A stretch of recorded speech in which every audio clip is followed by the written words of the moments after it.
Here at When Wellness, we are always providing up-to-date research on natural supplements, the best things for you guys to take if you're going the natural route for many different categories and generally supporting health. But what do I take myself? As the proof is in the pudding, these are a few things I would not miss every single day.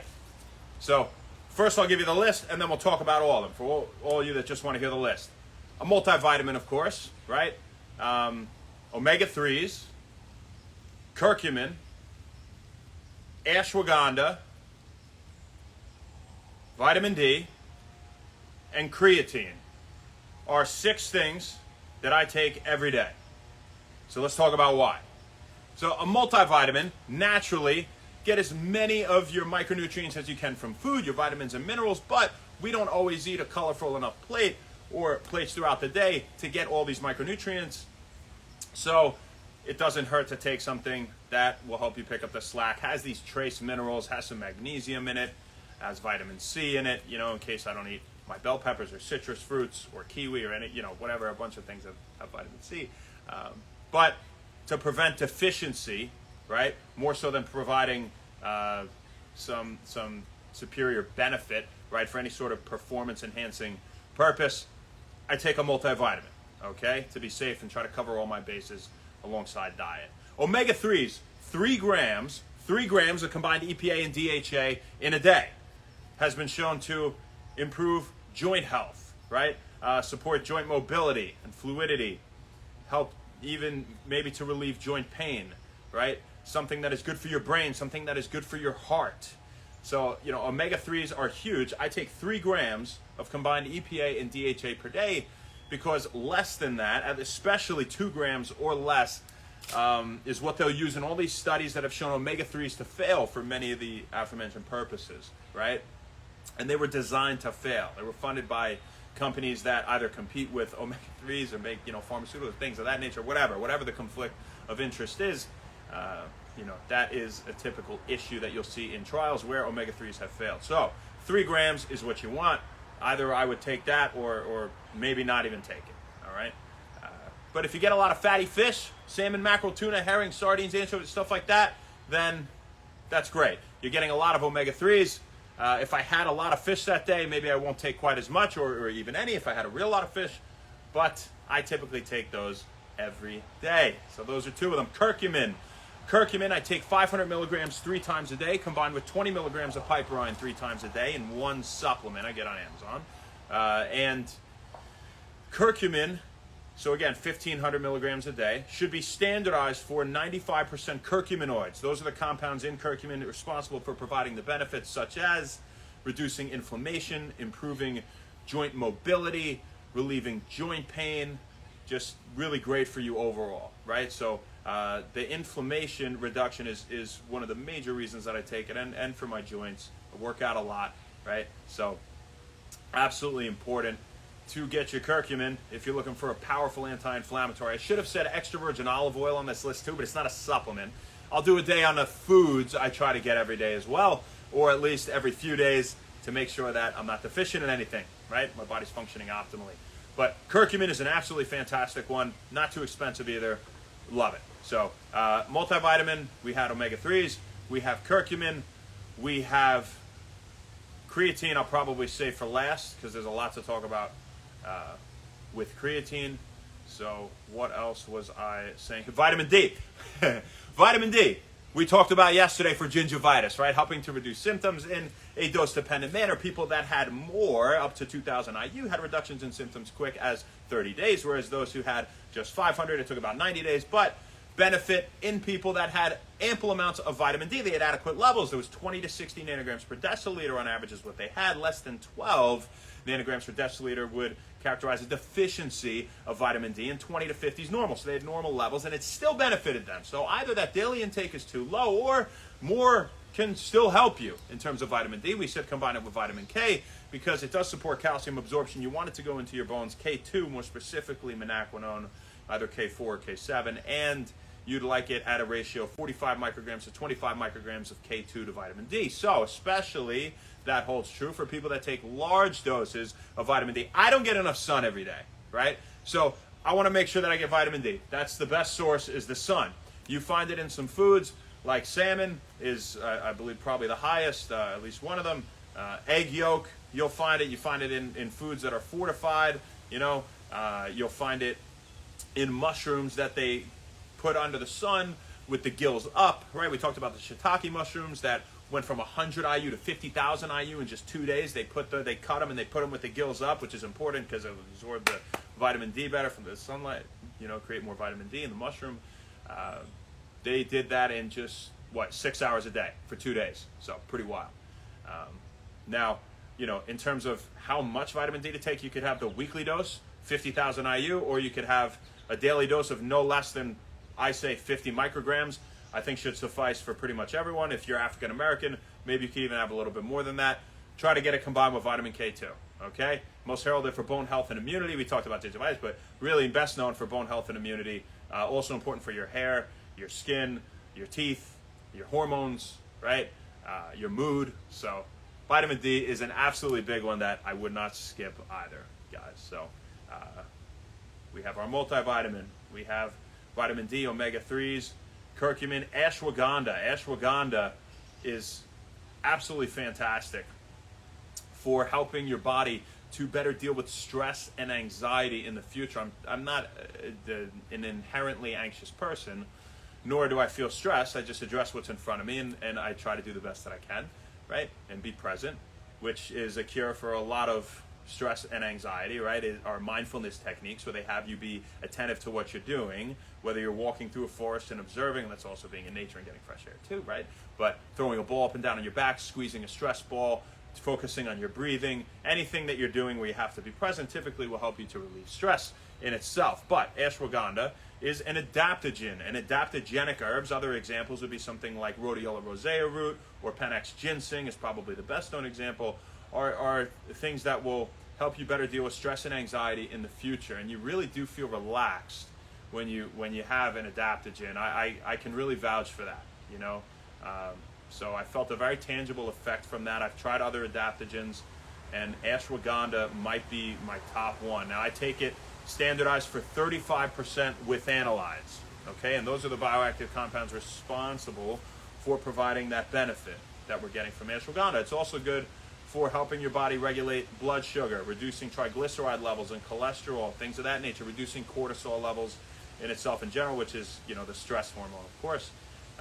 And interestingly, ashwagandha, in its Sanskrit root, means horse and smell. When you break the word down, it's the roots are said to smell like a horse, and it's also said to confer the strength and virility of a horse.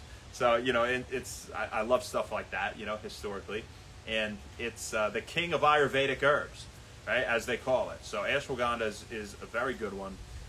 I take 120 to 240 milligrams of ashwagandha in the form of Shoden ashwagandha, Shoden. It doesn't have to be Shoden. It can be anything standardized for 35% with analytes. Why do I take 120 to 240? Typically, I'll take 240.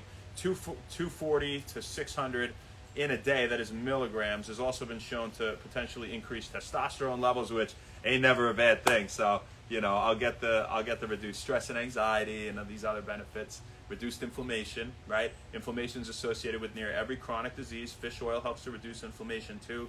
So does curcumin, right? About everything I've listed on this list, and I don't eat a lot of pro-inflammatory foods at all, almost none, and a lot of anti-inflammatory foods, right? Like fish and leafy greens and berries and extra virgin olive oil and avocado and nuts and seeds, stuff like that, right? So, again, food first and foremost, supplementation second, but these are things I try to get every single day. Last, but definitely couldn't be least, creatine. So creatine is an amino acid that we find in meat and fish in its highest amounts. And, maybe if you had like a pound of meat, you probably get like a gram of creatine. You can check that if you want, something of that nature. But a typical daily dose of creatine is 5 grams. If you've never had creatine before, then you can load with creatine for a week. You could take 5 grams up to 5 times a day, 4 or 5 times a day for about 7 to 10 days. And then you should have ample creatine stores in your skeletal muscle so that you only need a 3 to 5 gram per day maintenance dose at that point for the benefits. So what are the benefits of creatine? Well, creatine, commonly seen as creatine monohydrate or creatine monophosphate, right? It means creatine mono is 1, phosphate is the P bound to the 4 oxygen chemically, right? The phosphate group.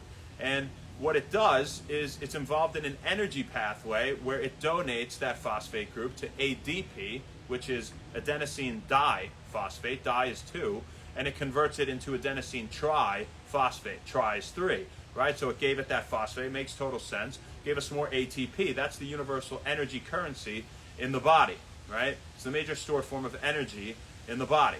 And so if we can produce more ATP, like we do when we break down sugars or fats, or even protein sometimes, well, then, which our body would typically go to last, unless there's no oxygen, right? Then it might go there second after glucose.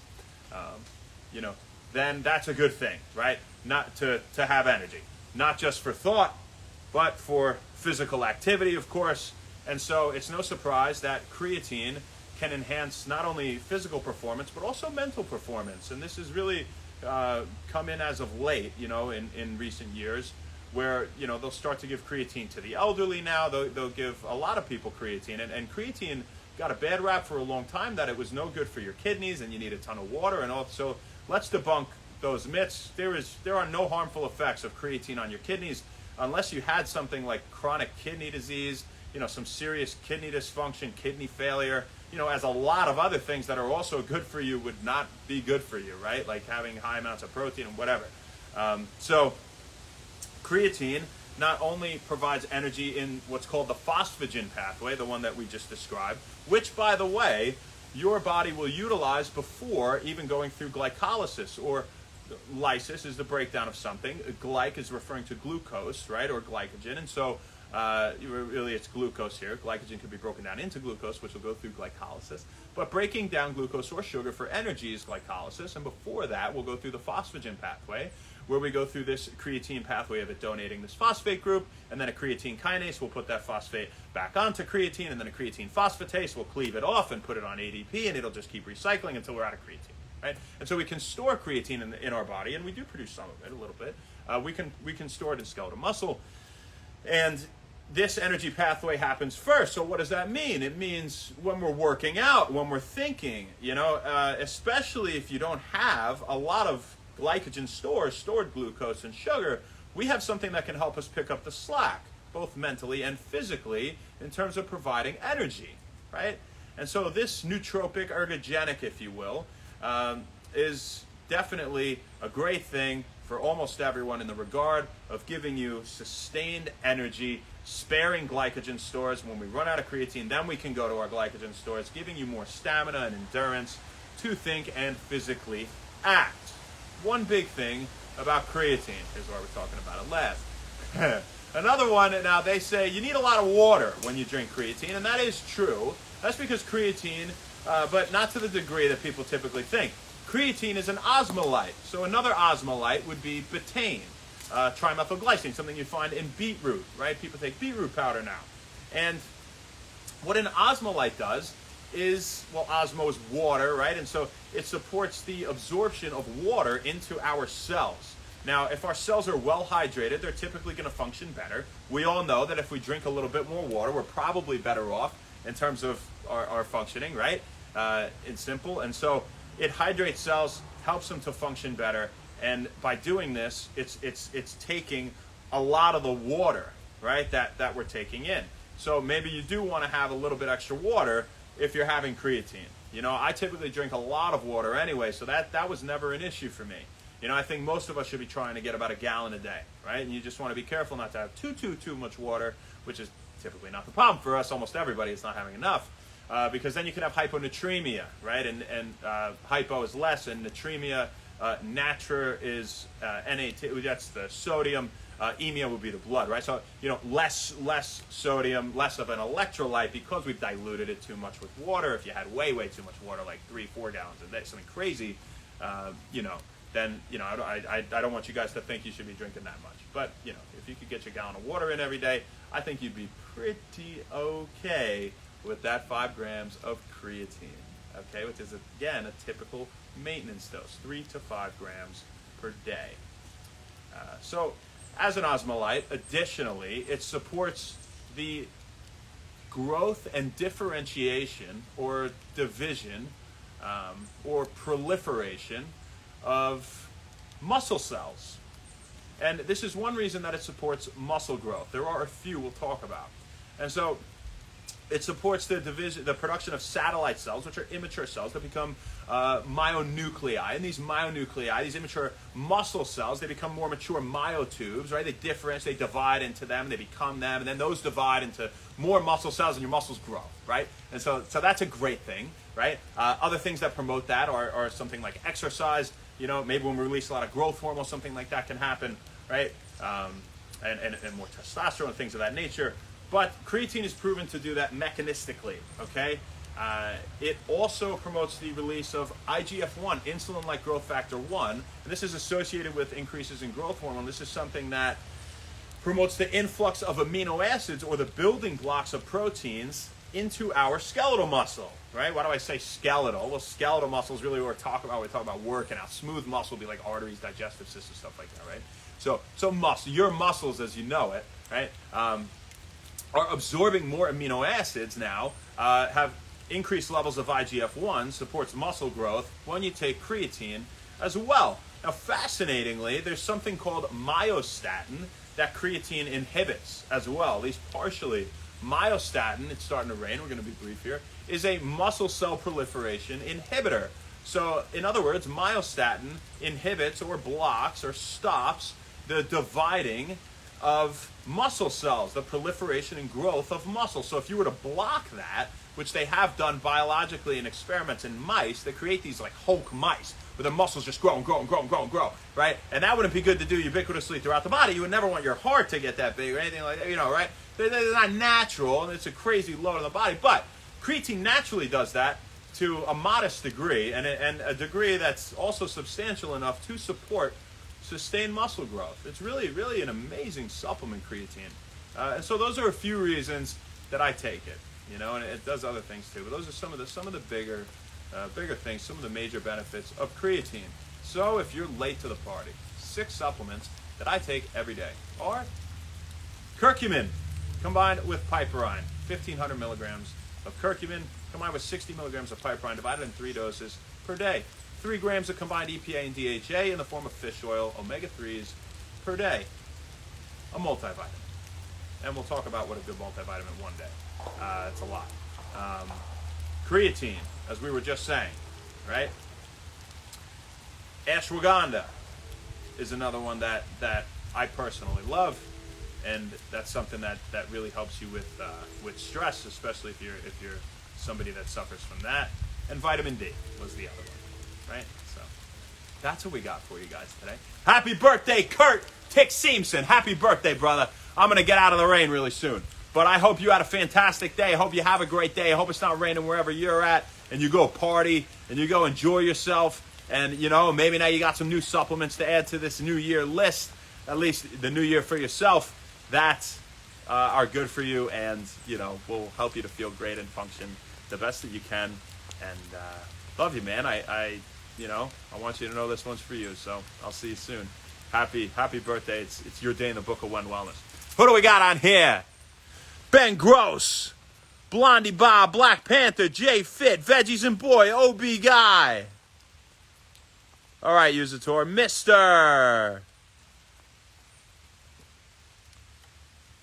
Starkey.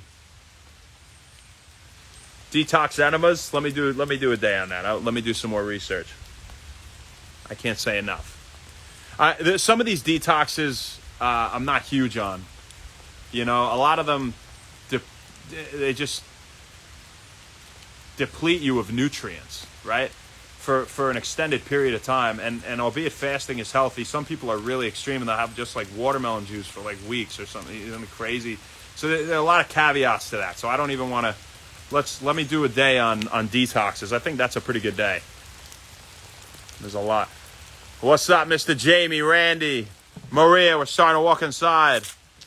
Jesus, Josie Loyola. It is coming down. Maddox, how you doing? Raven Lifts, Josh Winter, I Damn, First one of the day was Starkey, Brian, my man. Pel Levanin and LaPanther and Gramarcus. Thanks for hopping on. Starkey, you have a fantastic rest of your day. This one is also for you, my friend. Thanks for supporting Web Wellness. Thanks for being quick to the gun out here. And, I hope you got something out of that. I will put down on my list, doing a day on cleanses. And so we'll talk about that. We'll talk about that as soon as we can here. Have a great rest of your day.